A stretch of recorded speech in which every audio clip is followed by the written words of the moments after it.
কথাই বলে শ্বশুর বাড়িতে সবসময় শাশুড়ি গার্জেন হয়।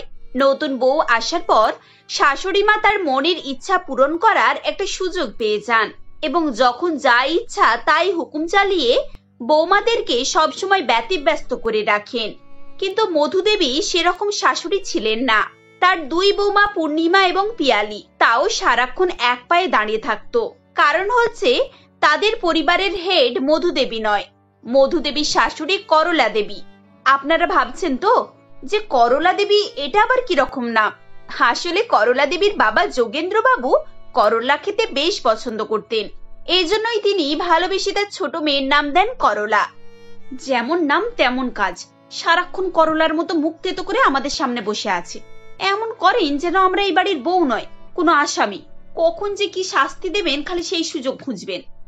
আর বলো না দিদি, কাল রাত 1:30টা পর্যন্ত না আমাকে কোমর মালিশ করিয়েছে। ওনার কোমর মালিশ করতে করতে না আমার হাত ব্যথা হয়ে গেছে।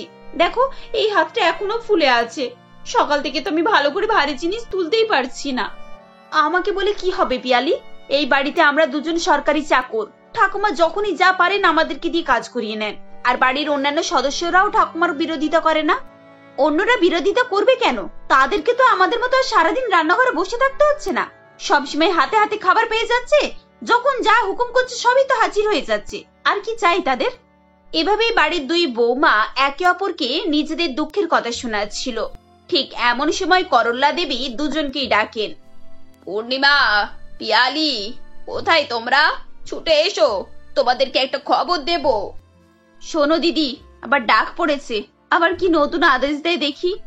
দুই বৌমা করলা দেবীর কাছে যায় এবং তিনি তাদেরকে বলেন, শোনো বৌমা, আমার সেজ দিদার ননদের দেওর ছিল না, তার শালার ছেলে দীপ আমাদের এখানে কোনো একটা কলেজে ভর্তি হয়েছে। শুনেছি কয়েকদিন আগে নাকি এখানে কোনো হস্টেলে থাকতো। আমি বলছিলাম কি, ওকে একদিন আমাদের বাড়িতে খেতে ডাকো। বেচারা এত দূর থেকে এসেছে, কাছে আত্মীয়র বাড়ি থাকতে বাইরে বাইরে ঘুরছে। আরে ওর বাবা মা শুনলেই বা কি বলবে বলতো, যে ওখানে আত্মীয় থাকা সত্ত্বেও তারা একবারও আমার ছেলেটাকে ডেকে এক মুঠো ভাত খাওয়ালো না। বলি কাল একবার বরং ওকে ডেকে নি আর কয়েকদিন এখানে থাকতে বলি, বুঝলে? কিন্তু ঠাকুমা, আপনার এত দূর সম্পর্কের আত্মীয়, তারা কি আমাদেরকে চিনতে পারবে? শুধু শুধু পড়তে এসেছে, এসব আত্মীয়তা করার কি দরকার বলুন তো? পড়াশোনার ক্ষতি হবে না এতে? হ্যাঁ ঠাকুমা, এখনকার ছেলেমেয়েরা হস্টেলে থেকেই ভালো পড়াশোনা করে। বাড়িতে কি আর পড়াশোনা সেরকম পরিস্থিতি হয় নাকি? এখানে এত লোকজন সবসময় হই হট্টগোল, এর মাঝে তার আর কি পড়া হবে বলুন তো? পিয়ালি এবং পূর্ণিমা দুজনে মিলে চেষ্টা করে যাতে করে করলা দেবী এই সিদ্ধান্ত থেকে সরে যান। কিন্তু তিনি তো তার বৌমাদের কথা শুনতে রাজিই ছিলেন না। উল্টে তিনি তাদেরকে আরো 2-4টে কথা শুনিয়ে দেন এবং হুকুম দেন যেন তারা পরের দিন ভালোভাবে রান্না করে রাখে। রান্নাঘরে এসে দুজনেই বিরক্ত মুখে বলে, দেখলে তো দিদি, ওনার নামে এজন্যই করলা, শুধু আমাদের জন্য নিজের নামের অর্থ ব্যবহার করেন। আর এইসব আতিপাতি কোথাকার কে আত্মীয়, তাদের জন্য একেবারে উনি মধু হয়ে যান। এমন সময় মধু দেবী সেখানে এসে বলেন, কি হলো বৌমা, তোমরা আমার ব্যাপারে কিছু বলছো নাকি? না মা, আমরা আর আপনার ব্যাপারে কি বলতে যাব? আমরা তো আপনার শাশুড়ির ব্যাপারে বলছিলাম। দেখছেন তো উনি কিভাবে আমাদের উপরে অত্যাচারটা করছেন। এভাবে কি আমরা সারা জীবন আত্মীয় স্বজনদের সেবা করতেই থাকবো বলুন? এই তো গত সপ্তাহে গ্রামের কোন মাস্টারের মেয়ে ছেলের বন্ধু 10 দিনের জন্য এসে ঘুরে গেল। আপনি বলুন তো এভাবে কতদিন আর আমরা এই অত্যাচার সহ্য করব? আমি জানি বৌমা, এটি সত্যি সত্যি খুব কষ্টের ব্যাপার। আমার সারা জীবন আমার শাশুড়ির আত্মীয়দের সেবা করতে করতেই না কেটে গেছে।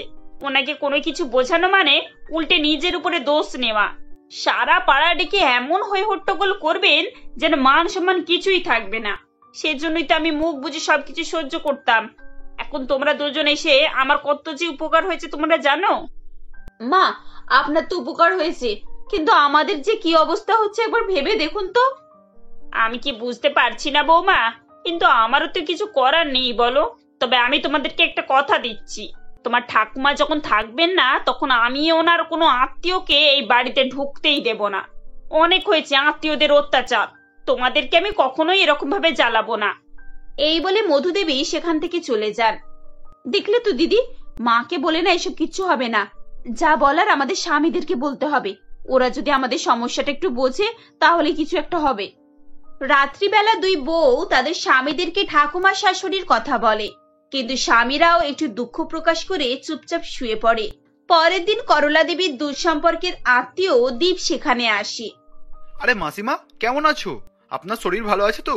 তারপর বাকি সব খবর কেমন আছে? বাবা, সবাই ভালো আছে। তুমি এখানে এসেছো আর একবারের জন্য আমাদের বাড়িতে আসছো না যে? এভাবে তোমাকে ডেকে ডেকে আনতে হবে নাকি?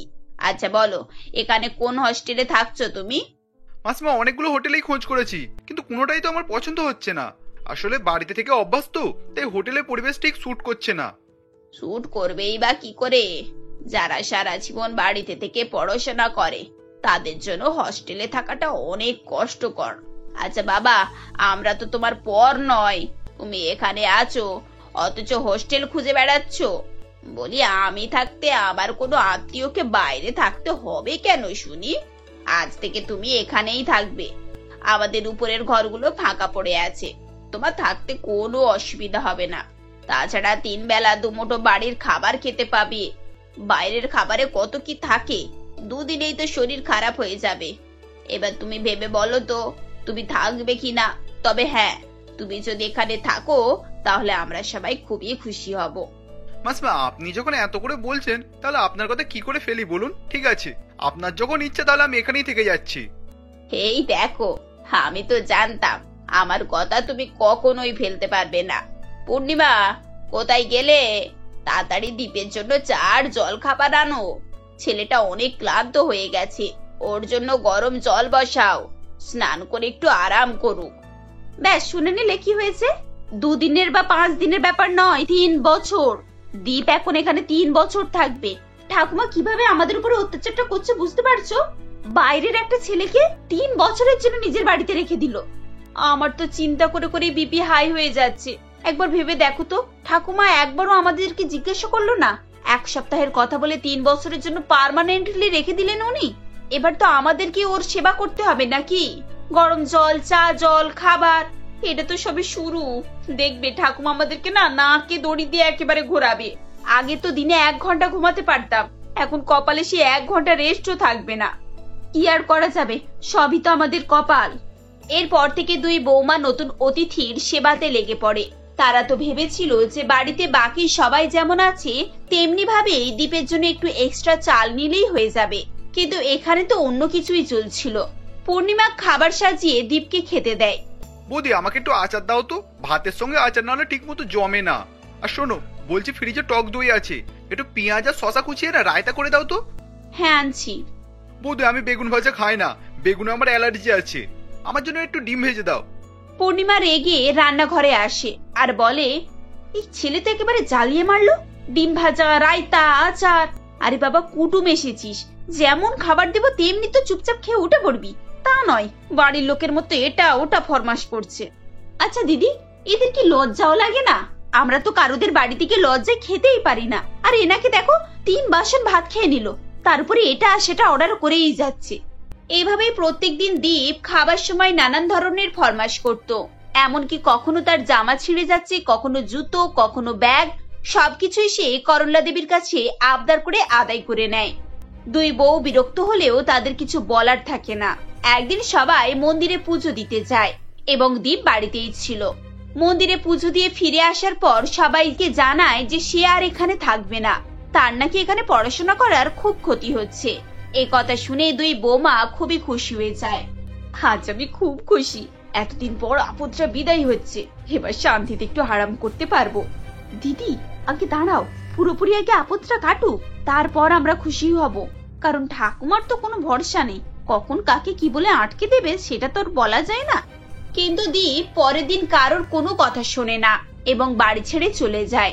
দুই বৌমা স্বস্তির নিঃশ্বাস ফেলে, কিন্তু তাদের এই স্বস্তি সত্যিকারের স্বস্তি ছিল না। কারণ দীপ চলে যাবার পরেই দেখা যায় বাড়িতে বহু মূল্যবান জিনিস গায়েব হয়ে গেছে, যেমন বাড়ির দামি ঘড়ি, পুরানো মূর্তি এবং করলা দেবীর কিছু পুরনো মূল্যবান ছবি, যেগুলো তার পূর্বপুরুষের এবং তিনি অনেক দিন ধরে সামলে রেখে আসছিলেন। এই ঘটনায় সবাই খুব বিরক্ত হয়, কিন্তু করলা দেবীর মন খারাপের উপর কেউ কিছু বলতে পারে না। এরপর কয়েকদিন সবার বেশ খুব শান্তিতেই কাটে। প্রায় 6 মাস বাড়িতে কারোর কোনো উৎপাত হয় না, কিন্তু 6 মাস পর বাড়ির বেল বাজে। করলা দেবী গিয়ে দরজা খোলেন এবং শঙ্করবাবু নামে এক ভদ্রলোক বাড়িতে আসেন। করেলা মাসি, চিনতে পারছো? আমি শঙ্কর, তোমার গ্রামের মুদি দোকানে অন্তর ঘোষের নাতি আমি। অনন্ত ঘোষ? আসলে বাবা, বয়স হয়েছে তো সবাইকে ঠিকঠাক মনে রাখতে পারি না। তা তুমি যখন বলছো তখন ঠিকঠাকই বলছো হয়তো। তুমি গ্রাম থেকে এখানে এসেছো, বড্ড ক্লান্ত হয়ে গেছো নিশ্চয়ই। দাঁড়াও, আমি বৌমাদেরকে বলে তোমার জন্য খাবারের ব্যবস্থা করছি। শুধু খাবার ব্যবস্থা না মাসিমা, আমার জন্য একটু রেস্টের ব্যবস্থা করুন। 3 দিন ট্রেন জার্নি করে এসেছি, খুব ক্লান্ত হয়ে পড়েছি। এখন 1 ঘন্টা ভালো করে না ঘুমালে শরীরটা ঝরঝরে হবে না। আরে হ্যাঁ, সে তো বটেই। তুমি নিজের জামা কাপড় ব্যাগপত্র সব ওপরে নিয়ে যাও, আমি তোমার স্নানের ব্যবস্থা করছি। করলা দেবী ডাইনিং রুমে এসে পিয়ালি এবং পূর্ণিমাকে ডেকে সবকিছুই বলেন এবং শঙ্করবাবুর জন্য খাবার তৈরি করতে বলে দিয়ে চলে যান। দেখলে তো দিদি, আবার ঠাকুমা সেই পুরনো রোগ শুরু করেছে। কে কোথাকার মুদি দোকানি নাতি, তাকে খাতির করে ঘরে আরাম করতে দিয়েছেন। আমি তো ভেবেছিলাম এবার ওনার উচিত শিক্ষা হয়েছে, কিন্তু সবই ভুল। আর কিছু করার নেই পিয়ালি, বলেছিলাম না আমাদের কপাল এত ভালো হবে না। চলো রান্না বান্না করে ফেলি, যত গল্প করবো ততই দেরি হবে। দুই বৌমা রান্না বান্না করে শঙ্করবাবুকে খেতে দেয়। রাত্রিবেলা স্বামীরা ঘরে ফিরে এলে দুজনেই তাদের কাছে নালিশ করে। এইবার স্বামীরা প্রচন্ড পরিমাণে রেগে যায় এবং ঠাকুমার কাছে গিয়ে তারা অভিযোগ জানায়। ঠাকুমা চুপচাপ সব কথা শোনেন আর বলেন, আচ্ছা আচ্ছা, এইবারটা তোরা একটু শান্ত হ। বেচারা এত দূর থেকে এসেছে, ক্লান্ত মানুষ। আমি কি অমনি অমনি চলে যেতে বলতে পারি? কাল পরশু করে নিজেই চলে যাবে হনে। 4 দিন কেটে যায় এবং শঙ্করবাবু যাওয়ার নামই নেই। এর মাঝে বাড়ির বড় ছেলে অর্থাৎ পূর্ণিমার স্বামী অতুলের চাকরি চলে যায় এবং সে খুবই চিন্তিত হয়ে পড়ে। রান্নাঘরে দাঁড়িয়ে পূর্ণিমা পিয়ালিকে এইসবই কথা বলছিল। এবার কি হবে কি জানি, তোমার দাদা তো চিন্তায় চিন্তায় রাতে ঘুম ছাড়া হয়ে গেছে। এমন সময় কোথায় চাকরি পাবে বলতো? কেই বা দেবে চাকরি? তার উপরে বাড়িতে এত ঝামেলা, রোজগারের পথ কমে যাচ্ছে আর বাইরের লোকের উৎপাত আরো বেড়েই যাচ্ছে। কি করব বলতো দিদি? আগের বারের মতো এইবারে যখন বাড়িতে চুরি হবে না, ওই লোকটা যখন সবকিছু নিয়ে লোপাট করে উধাও হয়ে যাবে, তখন সবার জ্ঞান ফিরবে। পরের দিন সকালবেলা অতুলের ফোনে একটি কল আসে এবং সে আনন্দিত গলায় বলে, কে আপনি? সত্যি বলছেন? Junior manager? কিন্তু আমি তো আপনাদের কোম্পানিতে অ্যাপ্লাই করিনি, তাহলে হঠাৎ করে এইরকম পোস্ট? দেখুন স্যার, আপনি অ্যাপ্লাই করেননি ঠিকই, কিন্তু আপনার নামে রিকমেন্ড এসেছে। মিস্টার শঙ্কর ঘোষ, আমাদের কোম্পানির ম্যানেজিং ডিরেক্টর, উনি আপনাকে রিকমেন্ড করেছেন। শঙ্কর ঘোষ? আচ্ছা ঠিক আছে, আমি তাহলে ঠিক সময় ডকুমেন্টগুলো নিয়ে পৌঁছে যাব। এরপর অতুল ফোন রেখে দেয় এবং বাড়ির সবাইকে এই আনন্দের খবর জানায়। এমন সময় শঙ্করবাবু ব্যাগপত্র গুছিয়ে তাদের সামনে আসেন। আঙ্কেল, আপনি আমার জন্য চাকরি রেকমেন্ড করেছেন। Thank you uncle. আর আপনি আমার জন্য এইভাবে বাড়ি ছেড়ে চলে যাচ্ছেন কেন? বাবা, আমি কালকে বৌমাদের মুখে শুনেছি তুমি খুব চিন্তিত। আমি তোমার জন্য একটু সাহায্য করেছি। হ্যাঁ, আমি একজন বড় বিজনেসম্যান আর আমি এই বাড়ি থেকে চলে যাচ্ছি কারণ আমি ভুল ঠিকানায় এখানে এসে পড়েছিলাম। আসলে যে করলা আমার সীমার কথা বলছিলাম তার বাড়ি 26 নম্বর গলি, এটা তো 28 নম্বর। এভাবেই পুরো ঘটনাটা পরিষ্কারভাবে সবাই বুঝতে পারে। তবে দুই বৌমা খুবই লজ্জিত হয় এবং শঙ্করবাবুর কাছে হাত জোড়ো করে ক্ষমা চায়। শঙ্করবাবু হেসে তাদের সবার কাছ থেকে বিদায় নিয়ে সেখান থেকে চলে যান। এরপর সবাই জানতে পারে যে সব অতিথি চোর হয় না, কিছু অতিথি সাধু হয় বটে।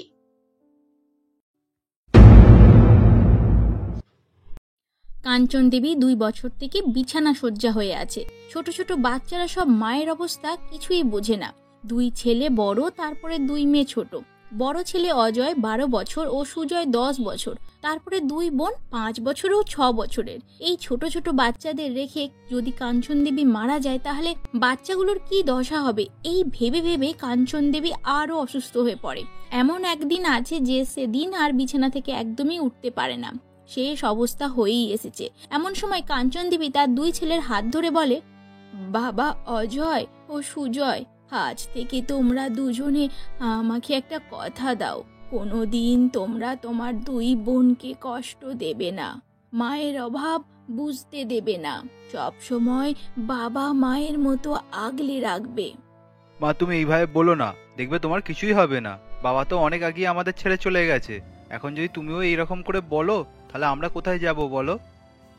আমার সময় হয়ে এসেছে বাবা, আমাকে আর তোরা ফেরাতে পারবি না। আমি সব বুঝতে পারছি। আমি আর কিছুক্ষণের মধ্যেই তোদের মাঝখান থেকে চলে যাব। আমার আফসোস তোরা করবি না। শুধু দুই বোনকে আদর যত্নে মানুষের মতো মানুষ করবি বাবা। আগে আমাকে এই কথাটা দে। আমরা কথা দিচ্ছি মা, আমাদের বোনেদের কিছু হতে দেব না, ওদের কোনো দুঃখ কষ্ট দেব না, ওদের সবসময় সুখে শান্তিতে রাখবো। কিছুক্ষণ পরেই কাঞ্চন দেবী আস্তে আস্তে চোখটা বন্ধ করে নেয়। একেবারের মতো চিরনিদ্রায় চলে যায় কাঞ্চন দেবী। দুই ছেলে ও দুই মেয়ে মায়ের কাছে বসে কাঁদে। বোন অঙ্কিতা দাদা অজয়কে বলে, দাদা দাদা, মায়ের কি হয়েছে রে? মা উঠছে না কেন? মা কি একদম ঘুমিয়ে পড়লো? আর কি কোনোদিনও মা উঠবে না? খুব খিদে পেয়েছে দাদা, আমাকে মা কখন খেতে দেবে? বোন কাঁদিস না, মায়ের কিছুই হয়নি। তুই এইভাবে কাঁদছিস কেন? আমরা তো আছি, আমাদেরকে বল। এইভাবেই দুই বোনকে দাদারা সান্ত্বনা দিতে থাকে, কিন্তু ছোট বোন কিছুতেই বোঝে না, তার শুধু মায়ের জন্য কাঁদে। বোনেদের খিদে পেয়েছে দেখে দাদারা তাড়াতাড়ি খাবার জোগাড় করতে চলে যায়। কোথায় এখন খাবার পাই? বোনেদের তো এখন খিদেও পেয়েছে, এখন কি করি কিছু ভেবে পাচ্ছি না। এইভাবেই চারিদিকে ঘুরতে ঘুরতে সুজয় দেখতে পায় একটা মুদিখানার দোকান। অনেক মাল ভর্তি করে দোকানদার বসে আছে। সুজয় দাদাকে বলে, দাদা, ওইখানে একটা মুদিখানার দোকান দেখা যাচ্ছে, ওখানে যদি আমরা গিয়ে কিছু কাজ চাই তাহলে ভালো হয় বলো? তাতে করে কিছু পয়সাও পাওয়া যাবে, আর সেই পয়সা দিয়ে বোনেদের জন্য খাবার কিনে নিয়ে যাব। তুই ঠিক বলেছিস ভাই, চল গিয়ে দেখি। মনে তো হচ্ছে খালি হাতে ফিরিয়ে দেবে না, যদিও ফিরিয়ে দেয় তাও একবার চেষ্টা করতে কি বাধা যায়। দোকানদার বংশীবাবু খুবই উদার প্রকৃতির মানুষ। মনের দিক থেকেও তিনি খুব ভালো, গরিবদের সহায়তা করে। তাই অজয় ও সুজয় কাজের জন্য গিয়ে বলতেই 50 টাকা রোজে দুই ভাইকেই কাজে লাগিয়ে দেয়। বংশীবাবু, আপনি খুব ভালো মনের মানুষ। এই দুঃখের সময় আপনি যে আমাদের কাজ দিয়েছেন এর জন্য খুব কৃতজ্ঞ আপনার কাছে। হ্যাঁ বংশীবাবু, আপনার এই কৃতজ্ঞ আমরা কখনোই ভুলবো না। যেখানে মানুষেরা দুর্দিন শুলে দূর দূর করে দাঁড়িয়ে দেয়, আর সেখানে তুমি এত সাহায্য করেছো, তোমার এই ঋণ আমরা কখনোই ভুলবো না। আরে না বাবা না, আসলে আমি লোকের দুঃখ সহ্য করতে পারি না। এমনিতেই আমি দুঃখের জীবন থেকে বড় হয়েছি, তাই জন্য আমি দুঃখ কষ্টটা ভালো করে বুঝি। তোমাদের দু ভাইয়ের মুখ দেখে মনে হচ্ছে তোমরা খুব ভালো ছেলে, দেখবে একদিন তোমরা খুব বড় হবে। এই বলে বংশীবাবুর কাছে দু ভাই দোকানের জোগাড়ের কাজে লেগে যায়। 50 টাকা রোজে তা দিয়ে তাদের সংসার ভালোভাবেই চলে যাবে। বোনেদেরকে ভালোভাবে খাইয়ে পরিয়ে মানুষও করতে পারবে। অজয় সুজয় দুই ভাই মিলে দুই বোনকে স্কুলে ভর্তি করে দেয়। সংসারের কাজ সেরে সময় মতো দুই বোনকে স্কুলে পাঠিয়ে আবার দোকানের কাজে লেগে যায়। এইভাবেই চলতে থাকে তাদের জীবন। 10 থেকে 12 বছর পর অজয় ও সুজয় নিজেরা কষ্ট করে টাকা জমিয়ে বড় ব্যবসা করে। সেই ব্যবসা থেকে এখন অনেক বড় বড় বাড়ি গাড়ি আর বোনেদের আরামের জন্য কাজের লোকও রেখেছে। এখন অর্পিতা ও অঙ্কিতাও বড় হয়ে গেছে, তারা কলেজ পাশ করে ফেলেছে। মেয়েদের বড় অহংকারী মনে হচ্ছে এখন। বাবুরাম, আমাদের খাবার কোথায়? এখনো আমাদের ব্রেকফাস্ট রেডি হয়নি। এই তো মেম সাহেবরা এসে গিয়েছি, আমাদের রোজগারের মতো হট পাস্তা আর স্যান্ডউইচ। হোয়াট দ্য হেল, এটা কি পাস্তা হয়েছে বাবুরাম? তোমার কি কোনো মনে কাজ নেই? ঠিক করে খাবারটাও সময় মতো বানাতে পারো না। নাও, তোমার খাবার তুমিই খাও। এই বলেই অর্পিতা বাবুরামের মুখের ওপর খাবারটা ছুঁড়ে ফেলে দিয়ে চলে যাবে কি ঠিক এমন সময় অজয় চলে আসে। কি হয়েছে অর্পিতা, এরকম রেগে যাচ্ছিস কেন? বাবুরাম, তুমি এখন যাও, আমি দেখছি আমার বোনকে। দেখ না দাদা, এতবার করে বলেছি আমাদের ব্রেকফাস্টের সময় মতো নিয়ে আসতে, তা না করে তাড়াহুড়োতে পাস্তাকে ফ্রাই করে শক্ত করে নিয়ে চলে এসছে। আমি এরকম পাস্তা খাই না, বাবুরাম সেটা ভালোভাবেই জানে। দিন দিন কাজে ঢ্যাঁড়স হয়ে যাচ্ছে। আমাদের আর এইভাবে বাবুরামের হাতে খেতে ইচ্ছা করছে না। রোজ রোজ একই খাবার খেয়ে একঘেয়েমি হয়ে গেছে দাদা। কি বলতে চাস তোরা? দেখতেই তো পাচ্ছিস, একে আমাদের এত কাজের চাপ, তার উপরে আমরা কখন তোদের রান্না করে খাওয়াবো? দাদা, তোমরা একটা বিয়ে করে নাও, বৌদিকে বাড়িতে নিয়ে আসলে তাদের হাতের রান্না খাবো। আর এভাবে কাজের লোকের হাতে রান্না খেতে ইচ্ছে করছে না দাদা। বোনেদের কথা অনুযায়ী সুজয় আর অজয় কিছুদিনের মধ্যেই সীতা ও অঞ্জলিকে বিয়ে করে বাড়ি নিয়ে আসে। এই দেখ বোন, আমরা তোদের জন্য বৌদি নিয়ে এসেছি, এর নাম সীতা।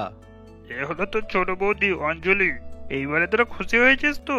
এবার থেকে তোদের বৌদিরাই তোদের খুব যত্ন করবে, আর কোনো অসুবিধা হতে দেবে না তোদের। সীতা ও অঞ্জলি দেখতে খুব সুন্দর ও ফর্সা ছিল। অর্পিতা অঙ্কিতা রঙে কালো, তাই তাদের বৌদিকে দেখে মনে মনে হিংসা হলো। আমাদের বৌদিকে দেখতে খুব সুন্দর, দেখতে এদের বেশি সহজ মনে করলে হবে না। আমরা কালো, তাই তখন ওরা আর আমাদের পাত্তাই দেবে না। তাহলে সব সময় ওদেরই কড়াই হয়ে থাকতে হবে। দেখেছিস সঙ্গীতা, বৌদির গায়ের রং যেমন ঝরে ঝরে পড়ছে, কিন্তু এটা কি করে সহজে মেনে নেব আমরা? আমরা আমাদের বৌদিদের সবসময় চাপে রাখবো, না হলে আমাদেরকে পাত্তাই দেবে না। দেখিনিস, তুই ঠিক বলেছিস, এমন টাইটে রাখবো একদম নিজেরা জোরই করতে পারবে না কোনো জিনিসে। এটা আমাদের বাড়ি, এই কথাটা মাথায় রাখতে হবে। পরের দিন থেকে শুরু হয়ে যায় তাদের অত্যাচার। বৌদিদের ফর্সা রং সহ্য করতে না পেরে তাদেরকে সব সময় নাকে দড়ি দিয়ে কাজের সমস্ত লোকেদের ছুটি দিয়ে বাড়ি পাঠিয়ে দেয়। সকাল সকাল অর্পিতা বৌদিদের ঘরে গিয়ে বলে, এই যে বৌদি, চটপট আমাদের জন্য ব্রেকফাস্ট বানাও। সারাদিন শুয়ে বসে থাকলে হবে না, সব কাজের লোকেরা বাড়ি চলে গেছে, তোমাদেরকে দেখে আর কেউই থাকতে চাইছে না। এখন সব কাজ তোমাদেরকেই করতে হবে, ওপর থেকে নিচ পর্যন্ত ঝাড়ু দেয়া, মোছা, রান্না বান্না করা, বাসন মাজা, আমাদের সব জামা কাপড় ও জুতো পরিষ্কার করা। ঠিক আছে অর্পিতা, তোমরা কিছু চিন্তা করো না, আমরা সব করে নেব। তোমাদের বৌদিরা আছে তো, চিন্তা কিসের? কি বলছো দিদি? হ্যাঁ, একবার ভেবে দেখেছো আজ আমরা দুজনে কি করে করব এত কাজ? করে নেব ছোট, ঠিকই, তুই এত ভাবিস না, সব ঠিক হয়ে যাবে। এরপর রান্নার কাজ সেরে অঞ্জলি কাপড় কাচতে যায়। সেটাও এদিকে পুরো ঘর মোছামুছি করতে থাকে। তা দেখে অর্পিতা বৌদিদের যন্ত্রণা দেওয়ার জন্য জুতো পরে বারবার ওই মোছার উপর দিয়ে যাতায়াত করছে আর বলছে, এ কি মোছা হয়েছে বৌদি, ভালো করে মুছবে তো, এসব নোংরা লেগে আছে, এসব নোংরা একদম দেখতেই পারি না আমি। ঘর একদম পরিষ্কার পরিচ্ছন্ন চাই বৌদি, যেন তোমাদের মুখ দেখা যায়। এই মাত্রই সব মুছলাম, তুমি তো জুতো পরে বারবার যাচ্ছ আসছো, এটা কি করে করছো? এটা কি ইচ্ছে করে করছো আমাকে কষ্ট দেওয়ার জন্য? ভালো করে মুছতে বলছি বলে আমার মুখের ওপর কথা বলা হচ্ছে, দাঁড়াও দেখাচ্ছি মজা। এই বলে অর্পিতা সব বালতির জল ঢেলে দেয়। সীতা খুব রেগেও যায়। অঞ্জলি তাড়াতাড়ি এসে সীতাকে বলে, আচ্ছা ঠিক আছে, এবার ছেড়ে দে, আর বেশি কথা বলিস না ছোট, ওরা তো ছোট বল, আর আমরা তো বড়, ওদের থেকে অনেক বড়, আমাদেরকেই সব মানিয়ে নিতে হবে। দিদি, তুমি এটা ঠিক করলে না, এত বড় অন্যায় করলো আর তুমি সেটা মেনে নিলে। এরপর থেকেই একের পর এক অত্যাচার লেগেই থাকতো বৌদিদের ওপর। একদিন অর্পিতা দেখে তার দাদারা বৌদিদের জন্য নতুন শাড়ি নিয়ে এসেছে। তা দেখে তখনই তার মাথায় একটা শয়তানি বুদ্ধি খেলে যায়। বৌদি, আমাকে একটু চা করে দাও তো, আর অঙ্কিতা লুচি খাবে বলছে, চট করে রান্নাঘর থেকে রান্না করে নিয়ে এসো। সীতা আর অঞ্জলি ছুটে যায় রান্নাঘরের দিকে ননদের জন্য চা আর লুচি বানাতে। এইদিকে অর্পিতা ও অঙ্কিতা দুজনে মিলে বৌদিদের শাড়িতে কাঁচি চালিয়ে কুচকুচ করে কেটে দেয়। চা নাস্তা নিয়ে এসে বৌদিরা যখন ঘরে যায়, গিয়ে দেখে তাদের শাড়িগুলো টুকরে টুকরো হয়ে পড়ে আছে। সীতার খুব রাগ হয় দেখে। আজ দুজনকে ছাড়বো না কোনো মতেই, আমি ছাড়বো না, সহ্যের সীমা পার করে দিচ্ছে, এইরকম কেউ করতে পারে? এইরকম করিস না বোন, আমরা আমাদের স্বামীকে কথা দিয়েছি ওদের ভালোভাবেই দেখভাল করব।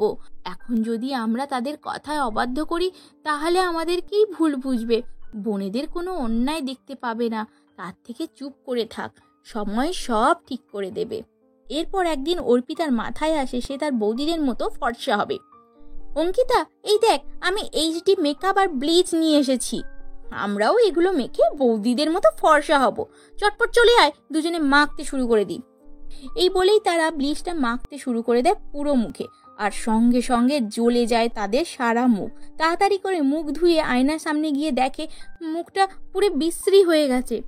হায় ভগবান, আমাদের মুখের একই অবস্থা হয়ে গেছে, আমি এই মুখ নিয়ে বাইরে কি করে বেরোতে পারবো? কোনোদিনই তার বেরোতে পারবো না, আমার মুখ পুরো বিশ্রী হয়ে গেছে, আমি কি করে এই মুখ সবাইকে দেখাবো? এত কালো ছিলাম, এখন তো তার থেকেও বেশি খারাপ লাগছে। এই বলে কাঁদতে থাকে। তখন বৌদিরা শুনতে পেয়ে ছুটে আসে। কি হয়েছে অর্পিতা, এইভাবে কাঁদছো কেন? এ বাবা, তোমাদের অবস্থা এরকম হলো কি করে মুখের? এ তো পুড়ে গেছে, বুঝতে পারছো না দিদি? আমাদেরকে টক্কর দিতে গিয়ে ব্লিচ নিয়ে এসে ফর্সা হবে বলে। ব্লিচের পাউডার বেশি পড়ে গেছে বলে মুখটা পুড়ে জ্বলে গেছে। কত বুদ্ধি দেখতে হবে না! ওই পাউডারটা যে অ্যাসিডের মতো মুখকে পুড়িয়ে দেয় সেটা জানা ছিল না। যা যা, তুই যা, এক্ষুনি চট করে হলদি চন্দন বাটাটা নিয়ে আয়, এক্ষুনি মুখে লাগাতে হবে, না হলে আরো পুড়ে যাবে। তারপর সীতা তাড়াতাড়ি হলদি চন্দনের প্রলেপ নিয়ে এসে অর্পিতা আর অঙ্কিতার মুখে লাগিয়ে দেয়। তারপর ধীরে ধীরে তাদের মুখ আবার আগের মতো হয়ে যায়। এখন তারা বুঝতে পারে তারা কত বড় ভুল করেছে বৌদিদের ওপর হিংসা করে, কারণ বিপদে আপদে বৌদিরাই তাদের পাশে এসে দাঁড়িয়েছে। দুজনেই বৌদির কাছে হাত জোর করে ক্ষমা চায়। ক্ষমা করে দাও বৌদি, আমাদের ভুল হয়ে গেছে। তোমাদেরকে আমি অনেক কষ্ট দিয়েছি, তোমাদের রং ফর্সা দেখে হিংসা করেছি, আজ তার ফলও পেয়ে গেছি। আর যদি তোমরা না আসতে হয়তো আমাদের মুখ আরো পুড়ে ছাই হয়ে যেত। আমরা এখন থেকে তোমাদেরকে আর বিরক্ত করব না, আমরা মিলেমিশে একসাথে থাকবো। দুই বোনের এই চিন্তাধারা দেখে বৌদিরা তাদেরকে ক্ষমা করে দেয় এবং বলে, ওসব কথা থাক, এখন আমরা সবাই একসাথে মিলেমিশে থাকবো বোনেদের মতোই, এটাই অনেক। চারজনেই মিলেমিশে থাকায় দুই ভাই অজয় ও সুজয় দেখে খুব খুশি হয় যে এতদিনে তাদের বোনেদেরকে দেখাশুনো করার মতো লোক পেয়েছে।